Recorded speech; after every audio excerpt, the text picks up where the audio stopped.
You're listening to the After the Show Movie Podcast from ascully.com, your weekly look at movies, video games, and more, brought to you by your hosts, A Scully and Cidtalk.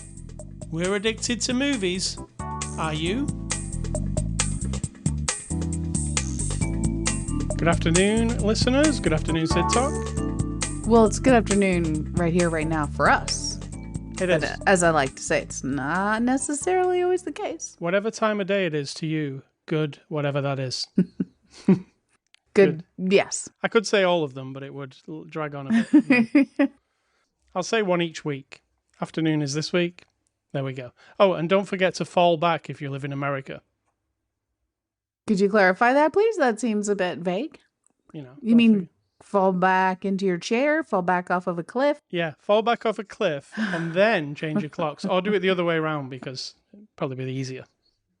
Like a time machine. You fall, you change your clock, you go back in time, you're good to go. In fact, by the time you hear this, you've already fell back. We're going off the rails. And let's say you didn't fall back, you're late for work today, probably. Early for work? Late to, I don't know. Yeah. Timey-wimey stuff's really... It is. I'm not a big fan of, I think we should do away with it. But hey, that's not what this podcast is about. All right, it's Saturday, November the 6th. Remember the 6th of November? I'm more inclined to remember the 7th of November. Well, let's remember the 5th, the 6th, and the 7th. All right? Well, we know what the 7th is. Everybody knows that, right? Yes. That's my birthday. Is it Guy Fawkes Day? It is not. It's my birthday. All right, it's After the Show. We're a movie review podcast, and this is our 709th episode. The movie we're looking at this week... Did we do the after the show discussion? The after the show discussion? You're interrupting my I know, cool but the intro. after the show discussion was a mishmash of things. I just need to clarify, we can't miss out any segments of the show. So the movie we're looking at this week is The Colony. In other countries, it's called Tides, but in America, you will know it as The Colony. It's a 2021 movie. It's actually out on Blu-ray right now from our friends at Lionsgate, and it's rated R for mature.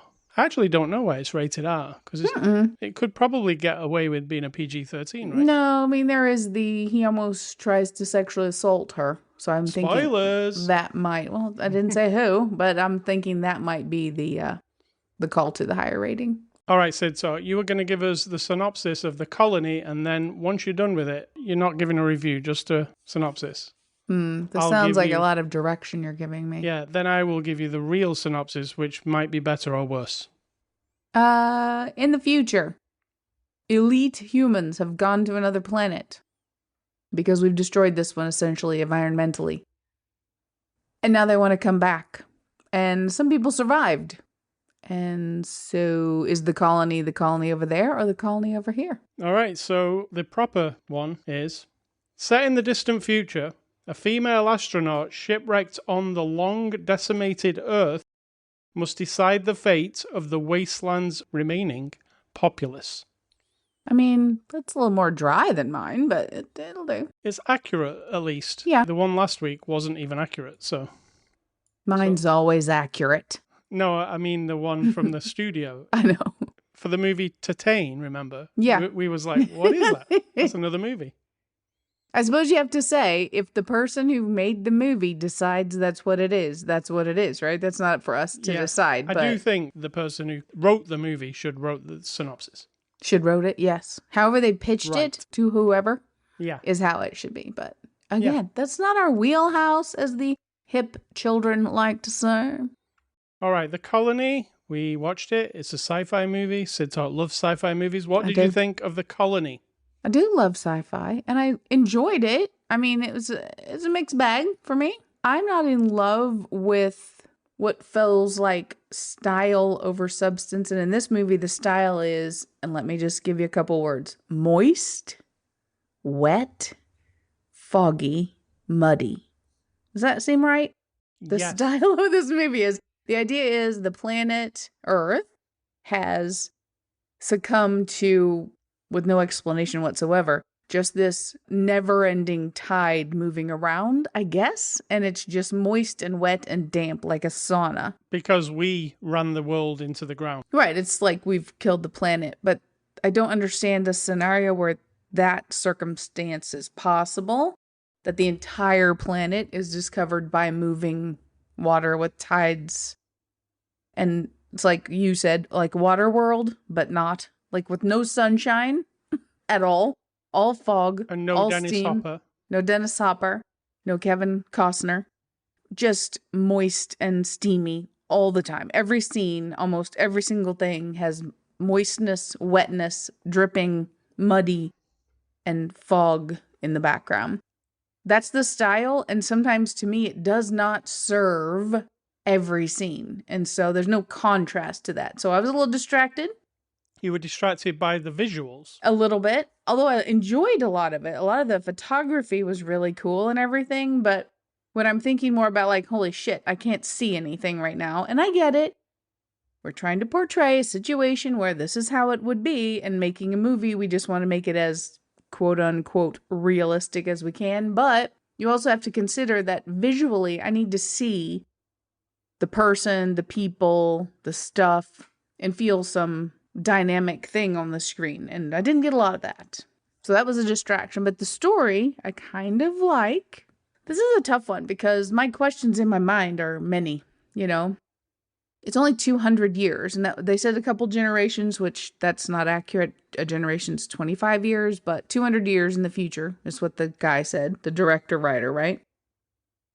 In this time frame, the people who survived on Earth have come up with a completely different language, which I didn't understand from the instant they started dishing that out to us. I'm like, well, 200 years ago, we all spoke, what? English, Spanish, Portuguese, German. Everything that existed then exists now, and I can't foresee that being different 200 years from now. So that was a weird one. Again, style over substance, They right? tried to explain the language thing by saying, it was really weird. Somebody said in like a throwaway line of dialogue, oh, we needed a language to like suit the time. I was like, what? No, you're talking about, you mean in the extras, Yeah, in they the said. extras, Yeah, the yeah. extras, that's what I'm saying. The person coming up with the concept is not correct in thinking that there would be a whole new language in 200 years. If you said a million years, right? Or 25,000 years maybe, but why? Why are we changing languages other than smushing them together, right? So all the words that we use might, and we have that now, right? We have a lot of combination of German and English and Portuguese, every language around, French. That also kept kind of throwing me out of it because I kept thinking like, what are we doing here? This isn't Cloud Atlas. We're not like however long that is in the future. So that part of the story I was a little iffy about. The idea though, the big idea is this. We went away. We let Earth sit here and fester, but something's wrong over on the other planet. What's wrong? What is wrong on the other planet is children cannot be born anymore. Right. And again, I was a little bit weirded out by that because she's what, maybe 20? 25 I would years think old? she's 30. Okay, because she said she waited 15 years Yeah. to come. It took her a year and a half to get here. She then would be, we'll say 30. So her generation now can't have children and none of the others. So that also was kind of interesting to me. It must have just happened all of a sudden. Not explained either, was it? No. So if it's been 200 years, how did, in that 200 years, they mentioned radiation very quickly, like we've escaped Kepler's radiation. Kepler is the name of the other planet, by the way. It's got a number as well. Kepler 209, I think. Yeah. 209. I think it exists now. In fact, I don't know. There are lots of those out there. Potential planets to live on. So that's their problem. So they're on a ticking thing. They think they have to come back to Earth, see if it's habitable, and see if the people who come back here can then reproduce, like if nature fixes itself, right? So I inferred from what I'm seeing that she's never had a period, that her hormones are messed up, that she's not fertile at all. In the 2 days that we see her, she all of a sudden has a period. There's blood coming out of her. And when she does the test or whatever, they're saying she can have a kid. All of that is very crushed together with no explanation or like logic at all to me. It's an issue I have with this movie, and it's just what you said. It's crushed together a lot. It's kind of rushed. I felt like the last 30 minutes I felt like it was too rushed. Me too. And it felt like there was a bigger idea that they had only had a certain budget to kind of put together. Mm. They put together what they could, and it comes across like, it's really weird to me, right? because it comes across like an art house type sci-fi movie, but then it also comes across as like a cheesy B movie. Yes, it's a weird combination. Yeah, You're like right. sometimes you're like, this is really artistic. I love how it looks. I like the music. I like the sounds. And then the next minute, you're like, this is like on the level of like a Resident Evil movie. A little bit at Because times. there's exposition dialogue going back and forth that's like really bad. There's some good acting, but there's also some just crappy dialogue, I think, where they're trying to explain science all over the place. I agree. And then you're like, okay, I got what you were saying there, and you tried to simplify it by drawing it on a wall or something. Yeah. But I'm still not with you with what you're saying because it all seems very rushed, like everything else. Exactly. The 200 years isn't long enough. Why couldn't we have said it was 1,000 years? Yeah. Oh, I'm with you. I want somebody, and maybe I should just do it myself, to write a story about humans in the future that's like in the future and not, I hate to be rude, but Cloud Atlas wasn't great. And so that to me didn't fulfill my need for this, like, it's been 5 million years. You know what I mean? I would like that. I mean, it's hard to conceive, I suppose, and would be very wrong because when you listen to or watch science fiction or read it that people wrote in like the 30s and 40s or before, even in the 1800s, even before that, people wrote of the future, right? Yeah. So there are stories where they'd be like, in the year 1986. Or you have a whole TV show, 1999, right? That's about Space 1999. right. So that's the vision of the future, and it isn't the way it is. So guess you just have to take a crapshoot. But I want something so far in the future that some things are just, as a viewer or reader or whatever, you're like, whoa, I never even thought of that, you know? What I did like here in this movie, though, moment to moment character stuff was good, and there was some intrigue for me. I was like, what is this place? What's happening here? But again, because it seems rushed, they get to it very quickly, and the mystery's all gone by then. They kind of revert to an action sequence at the end, which most movies do in this vein. I mean, it made sense for what they were doing, so I was okay with it, but it did feel like, okay, now it's time for the action. You know, when it went to a black screen at the end, and then it went to a black screen for like 10 seconds, I was like, well, the credits are coming now. And then it went to another scene, and this another scene was like 5 seconds long. I was like, is that supposed to be like, you're supposed to like be good now? You understand everything? Because you had time to think about it? Yeah. Again, it felt like there was more to it, but it didn't all make it on the screen. What I really liked about it was I liked the way it looked a lot because it reminded me of, you remember that movie After Earth? Mm-hmm. The way it was filmed. Like it's not shaky cam because it's fine, but it's got like a gritty kind of feel to it. That I didn't like, so I'm not with you on that one. I don't like shaky cam at all, but I don't think this movie was shaky cam. It was like a kind of a hybrid of like static shots and some handheld stuff. But it was sort of overt at times, which I did not like. Yeah, it didn't revert to like lens flare or anything like that. It was more, like you say, like misty a lot. Yeah. There's a scene at the beginning where she's running down the beach and you're just looking at mist. And Yeah. You're like, well, I can hear footsteps, so I'll assume she's running. But I'm not looking at anything right now. It's just a whole white screen almost. See, that could be down to budgetary stuff, right, as well. You know, we create... I think it's somebody thinking that that's like, oh, what would it really be like? And we have to do it like what it would really be like. And the story is, even though the story is this big sci-fi thing, the actual way it's presented in the movie is very small. Mm-hmm. You're in a very small area. The main place that they find with all the ships, it feels like a soundstage. Like, yeah, it's like driving in the fog, right? So I know that when I'm going to work, I've driven so many times. I know everything, even in the farthest of distance, as far as I can see. When I'm in the fog, it's like I'm driving in 10-foot increments. Like I'm just getting from here to the end of the light that I can see. And then, you know what I mean? You're in this little box, this little bubble traveling through. And that's how it felt all the time. right. Which was good. I mean, they're on a ship. They're in the fog. They're in the well or whatever the hole in the ground is. So it kind of served its purpose, but it got a little bit trying at times.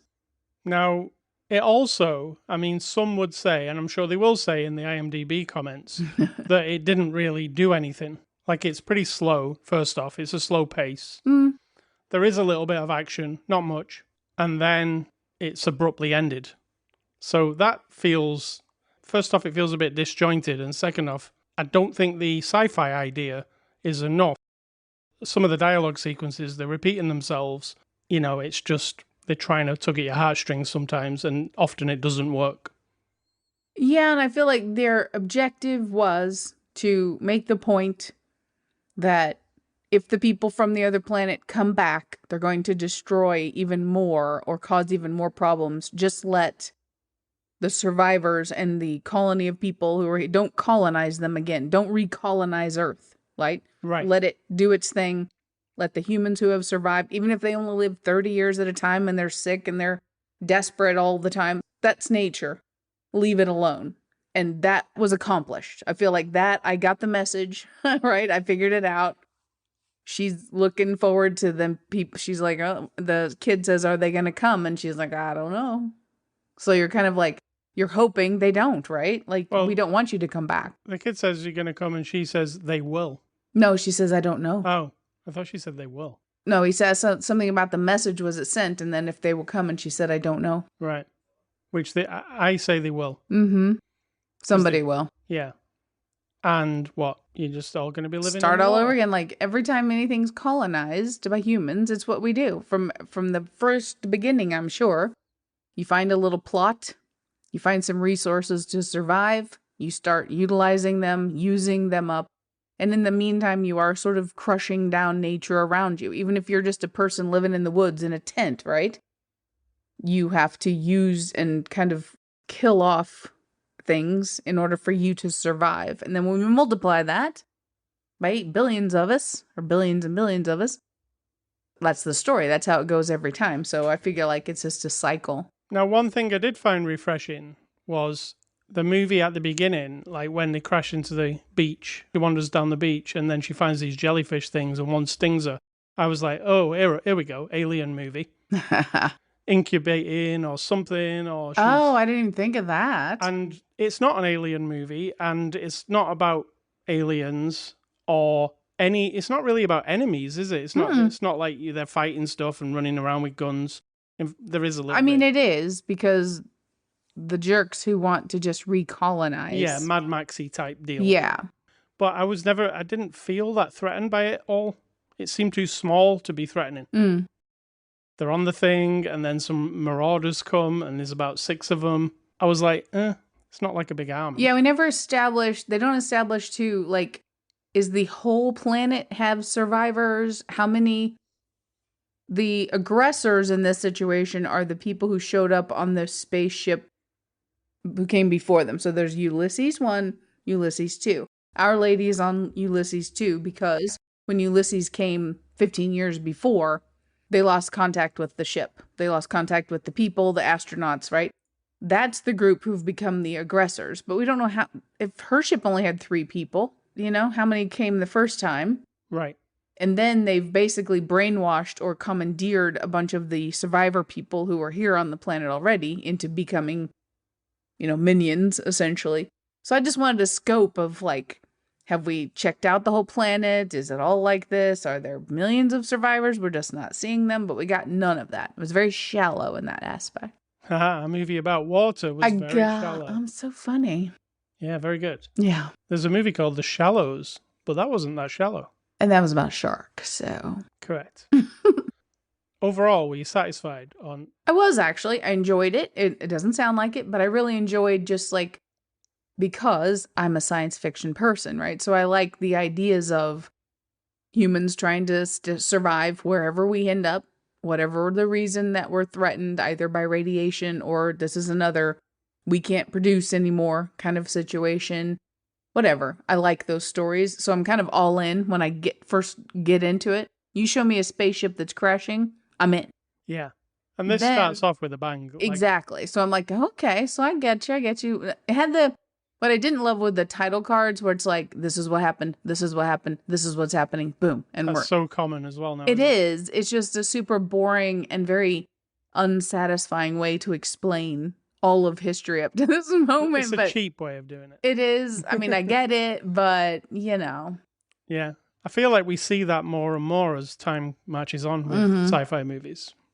And if you don't like it, it really irritate you over and over. I don't dislike it, but it just seemed kind of you know? I miss the day when, like, Michael Bay would make Armageddon and not have those title cards, just show you, like, shit going down in a You big miss the budget fashion. days of Michael Bay. I do. What are you saying? You know, a movie, Armageddon, we don't get those movies anymore. I disagree. I'm sure there are some. There have to be. Barely. I mean, there's that one that's coming up, what we watched the trailer for with the moon. Mm-hmm. Whatever that's called. Moon Rising or... I can't remember. All right, onto the cast. Nora Anesia plays Blake. She's the main character. What did you think? I liked her a lot. She's French. This movie is not subtitled or anything. It's actually an English language movie, but most of the people in it are French or German or Swiss. Correct. So it was made for an international audience, but it is filmed in Germany and Switzerland also. But I don't think you would know that, apart from you don't recognize most of the people, I guess. They're famous in their own parts of the world. So I really liked her. I said there was a couple of moments where they were Ripley where she was being Ripley, basically. A little bit. She straps on the gun and reaches for the child's hand and is like, come on. And she's all gritty and gross and dirty and yeah. I felt that she was tough. And it's pretty sad at the beginning. You know, she comes down here with somebody else and that stuff goes south. Yeah. But she's skilled and she seems strong. Like you said earlier, when she comes up against a possible sexual assault dude, that's pretty badass. Yeah, and I didn't feel worried for her just because we got to know her a little bit. You know why I didn't feel worried? She's going to kick your ass, dude. I mean, she's going to kick your ass. He was much smaller than her, first off. I don't even think that's why. I think she could have beat up anybody. She just looks tough to me, like she's going to kill you. I think that's the bottom line. I don't think the size had anything to do with it. She was just like, what is actually going on here with you, you prick? Now, here's a face you will recognize, Ian Glenn. He plays Gibson. You'll know him from Game of Thrones and Resident Evil and many other things. What did you think of Ian Glenn? He was all right. I mean, he's sufficiently creepy at the point he's supposed to be creepy. Yeah. So I was all right. I said that I had a problem with that. He was sufficiently creepy, but like you say, at the point he's supposed to be creepy. Spoilers. He's kind of the bad guy. Kind of. Is the bad guy. He's totally the bad guy. Yeah. But I'd already pinned him as the bad guy. Just, I don't know. It was some weird, like, oh, that's Ian Glenn. He'll probably be a bad guy. I don't know. See, that's normally my thing, is to me to figure people out, and you were on top of it. So when he did turn to be the bad guy, I was like, well, duh. This guy I really liked in this movie, even though he didn't have a massive part, was Sebastian Roche. He plays Blake's father. I do like that actor, but they didn't give him a lot. Yeah, and I was kind of neutral on him. I don't know why. He just didn't do much for me. I always think of Gordon Ramsay when I look at him. Okay, don't see that I don't know if he can cook as well. I don't see that at all. I always think of him as Gordon Ramsay's brother in my mind. And then I'd also put down the kid, Eden Goff, as Neil. You like Neil? Yes, he was very good. Again, because there's not a lot of time to deal with. They don't get a lot on screen time, the kid. He was a cool kid. There are some really thoughtful, cool scenes in here, you know, when they're asking her about, because she's a space person to them, right? Yeah, she's from another planet that they've been taught about forever. And you've got, you know, this diabolical plan of Ian Glenn's to have these children. Basically, he's a Nazi. We haven't put that out there, but that's what his plan is. He's kidnapping the children. He's kidnapping the girls from the survivors in order to repopulate the Earth. And on his wall are references to the Nazi era. Yes. There are multiple pictures of people all looking the same, and then drawings of ladies' reproductive organs and shit like that. Yeah. It's creepy. He's Hitler. That's the bottom line. He's British, but he's Hitler. That's how he's going about it, yeah. Yeah, exactly. He's got his little henchman who seems like he is Nazi wanting henchman. to be the dictator of the world after they rebuild it. So that's where he's coming from. Now, this is directed by Tim Fellbaum. He directed a movie called Apocalypse, which I didn't see, plus a load of short movies. So this is like really his first bigger movie. I wouldn't say this is a big movie, but what did you think directing-wise? I think for what I said earlier, it's a little too like, oh my God, that looks beautiful. Let's use that in this scene kind of deal versus what really serves the story. Right. Or serves the viewer of a like moving pictures. So unfortunately, I felt like that was a little bit overkill. Yeah, the problem I had, it didn't seem to connect to. There's the art house side of it that I was talking about, and then there's the kind of cheesy Yes, art sci-fi movie. housey. Yeah, But it doesn't commit to either. It's just kind of in the middle of all that. true. Another thing that I thought of while I was watching it was how derivative of other things it all seems to be.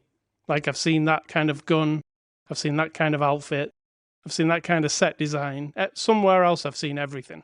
There's Well, nothing... I mean, that's fair, because, I mean, there's nothing new under the sun, is there really? No, but in this one, the only thing, maybe some of that fancy camera work at the beginning, which was like Terrence Malick type stuff, but that's going too high, right? A little. You mean just the shots of the long, never-ending title. And the blurry kind of blurring in and out, kind of sparkly kind of look. Yeah. Which I do like that sort of thing, but then sometimes it doesn't seem like it's in the right movie. Anyway, IMDb reviews, what are those? Those are reviews people write on a website called imdb.com. And you like to refer to the 1-star reviews because they're hilarious. All right, so these are the 1-star reviews, and I'll sort them by date because they've got a new system on IMDb here where you can sort them by date. So let's go. Yeah, let's go for the 1-star review. IMDb did not have it so you could sort reviews by date. It didn't before. It didn't. So this guy, the last review for this movie was the 16th of October. That was the week it came out, probably. All right, here we go. First guy says, a morbid, incomprehensible piece of shit filmed in dark with fog everywhere for the entire movie. Acting was good, but miserable downer with nothing at all to recommend. Who the heck gives this awards must have been paid to do it. Don't bother unless you want 2 hours of misery. I mean, I disagree that it's misery, but I do agree that if anyone's really giving it big ratings, it's a little overrated, but... Boring, no colours, light, or acting. No character arc ever, other than a strong female character. How refreshing. Don't lose your time with this one. And number 3, I love sci-fi, but this isn't sci-fi. The dreary look is not even possible for our future. No colour, unrealistic, underdeveloped and unrealistic, slow-moving and boring. How's that unrealistic? Anything is possible.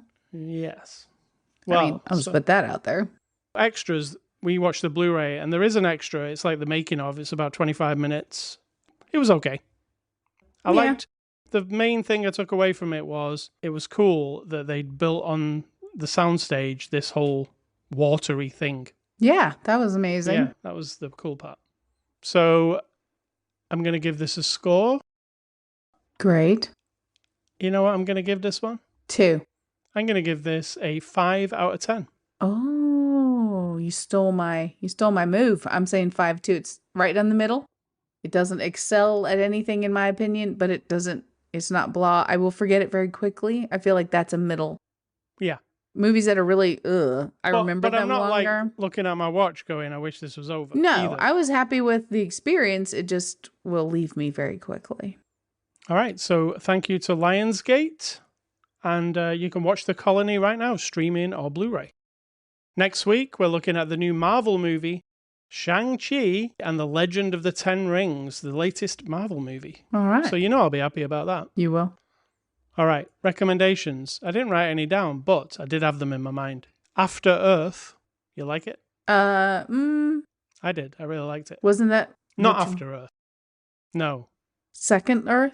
Second. Other Earth. Other Earth. You mean the one where the people are the same? There's 2 Earths. All right, then. I'll recommend one. And that'll be Other Earth. Is that what it's called? Another Earth. and then I will not recommend one. One to not recommend would be After Earth, what I said in the first place. Well, that's just rude. We're not saying don't watch it. Is it Another Earth, it's called? I think, yeah. Yeah, it is. I've just looked it up. Another Earth. Give a brief synopsis of that. I can't remember it all, but I do remember. A brief synopsis is that there is another Earth. Yes. That is a duplicate of us. There's another one of us. It's like an alternate universe, except it's just in this world. There's another Earth, and it's coming close to this Earth. Yes. And so we have a character who exists on both planets who's finding herself. And it's like a... But it doesn't feel like that at all. It doesn't feel like science fiction. It's art housey. And it's very it's pretty emotional. Yeah. So it's quality stuff. My recommendations are going back to the 80s. Two very different movies. Nothing to do with this one, by the way. I just have a list. 48 Hours, Fun Times, and Yes. Sophie's Choice, not Fun Times. I've not seen Sophie's Choice. So when people say, oh, well, it's Sophie's Choice, when they're talking about a decision. Do you know what it means? What choice did she have to make? I don't know. You really don't know? No. Okay, the choice she has to make, spoiler, it's like 40 years old, is she is in a Nazi camp, Right. She's Jewish and sort of makes okay with the creeps in a horrible, horrible way. And they make her decide which of her children is going to live or die. Oh, that's really cheery. Yeah, it's fucked up. It's terrible, but it's one of those high quality of the time. So you could have a nice, double bill with Schindler's List. I don't recommend it if you don't want... I mean, if you're going for, to get the vibe, yeah. It's not a cheery combination, but hey, if you want to confront it, go for it. Yeah, I've never seen it. Is it worth seeing? Yeah. Oh, you are recommending it? I'm recommending any movie that I saw from the 80s. And I think everyone should watch every movie and not just be limited, so... So, A Scully stuff, there's been some games I've been playing this week. You actually watched almost the entirety of this game, and it's called Unpacking. Mm-hmm. And it's on Game Pass if you want to play it. PC, Xbox. I'll let Cidtalk explain what Unpacking. Unpacking it's a little kind of cartoony looking screen of a room with some cardboard boxes. You click on the box. You pull things out of the box because you've just moved in to a new home. And you unpack the box and you put all the shit away. So you got to put the pans where the pans go. You got to put the things on the wall. You got to find space for all your socks and your underwear. I'm not kidding. That's what it is. And it's very relaxing. Yeah, it sounds like, wow, that's boring. That's like something I don't want to do. But no, it's really cute. Yeah, it's an indie game, and it's kind of in pixel style graphics, but it looks nice. It's a relaxing kind of zened out game, but then there's also a story involved in it. It's not like there's some deep, massive story. Part of the fun of the game is figuring out, because you never see at the beginning, you don't see until the very end who you are. Yeah. And you start off, you're in a children's room, you're a child, and you're unpacking your stuff into a new house. And then each level, it moves through a period of your life. So you go to college and you unpack in the dorm, and then you buy your first house and you unpack in the house, that kind of thing. And as you're unpacking, what's interesting and a thing to real life is you're pulling the same things out. You're like, well, there's a thing I had when I was a kid, and now I'm 30, and here's that thing still, right? Yep. That little cuddly toy or whatever it is.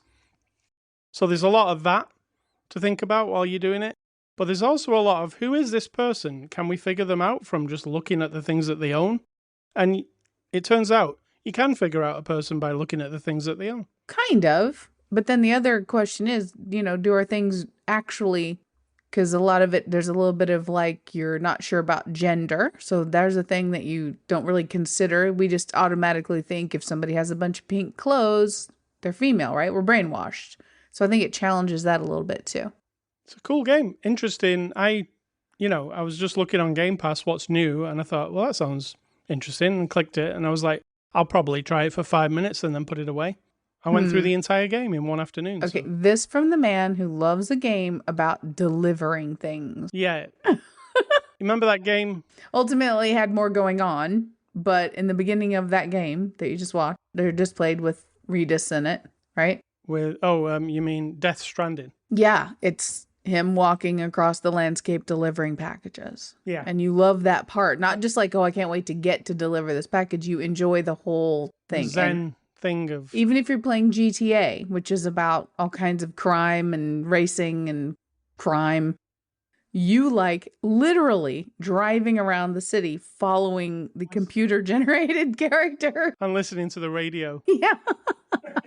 So unpacking a bunch of boxes does not seem like a thing that you would not be interested in. No, I really liked it. It's called Unpacking, and it's an indie game. It's on Game Pass. If you subscribe to Game Pass, it's on there.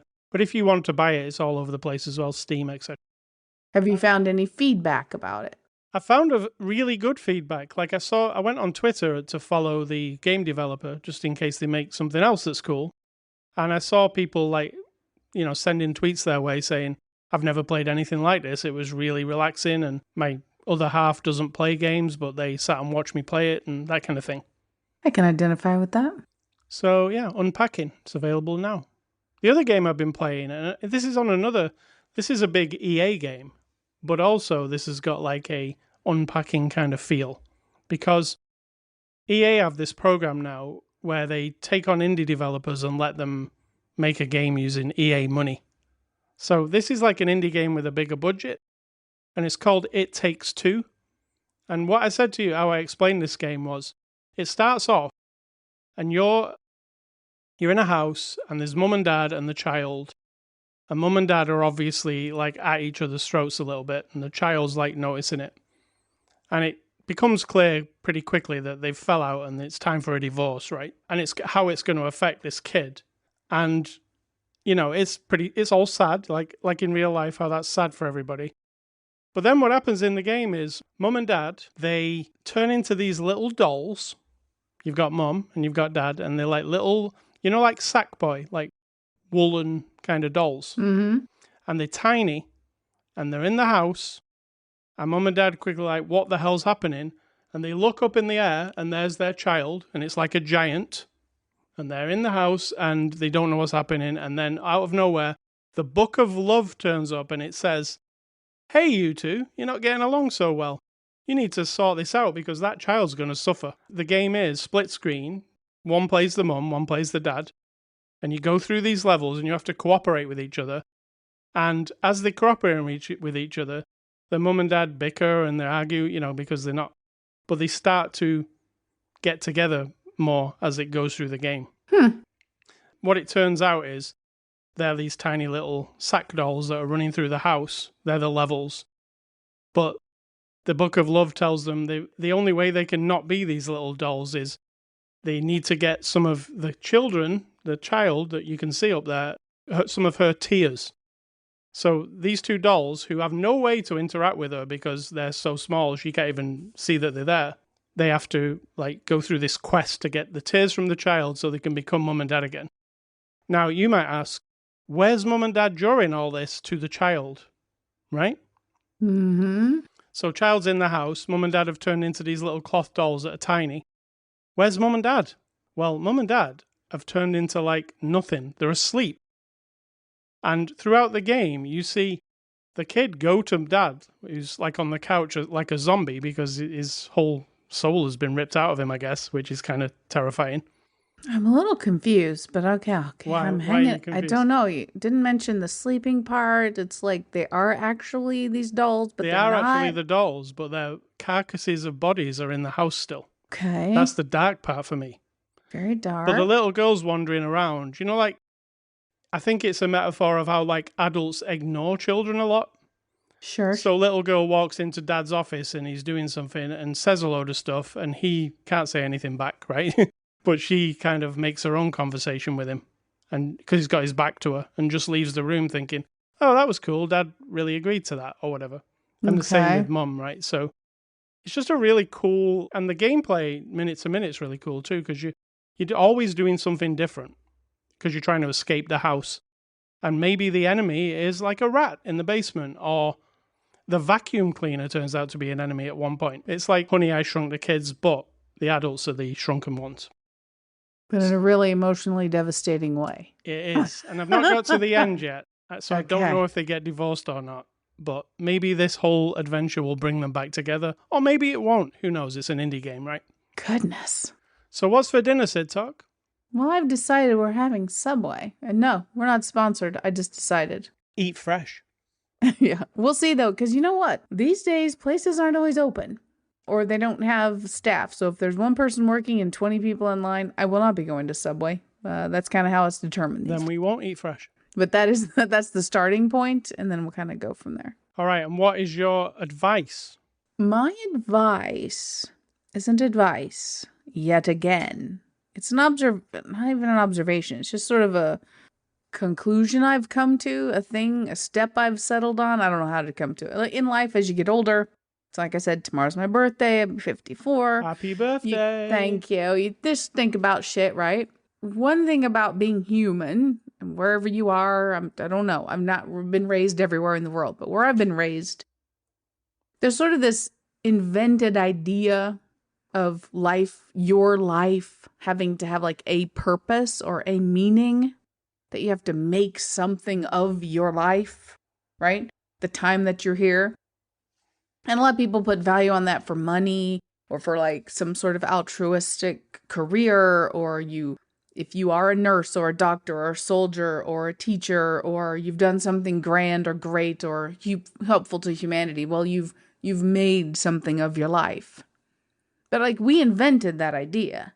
I don't think that a lion walking around in nature, or an elephant, or a worm, or any other creature that's just living life and populating this planet, as far as I know, that's not a thing. We've made it up because we can feel things are important, right? I feel like my marriage to you is important, and this moment is important. It gives me value to have relationships with other people, to maybe get us through another day if something's difficult, or make somebody laugh, or be the person who's the friend or the aunt or the daughter who brings you toilet paper for your birthday, which is what I did for my mom this year. Like, in those moments, there's value to the relationship. It gets you through today, it gets you through to tomorrow. And yet, ultimately, if someone were to add up my whole life, it's not going to be like, oh, she did something with her life.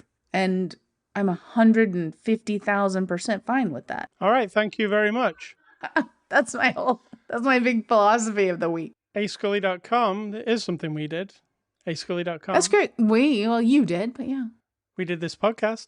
That's true. We also did Twitter, Facebook, and Instagram. We invented all three. I mean, if those things didn't get invented, it's not like all of society in the world would suffer. I mean, you don't know what doesn't exist. What about all the things that don't exist? Hey, Cidtalk, your advice is bleeding into my... It is. Yeah. All right.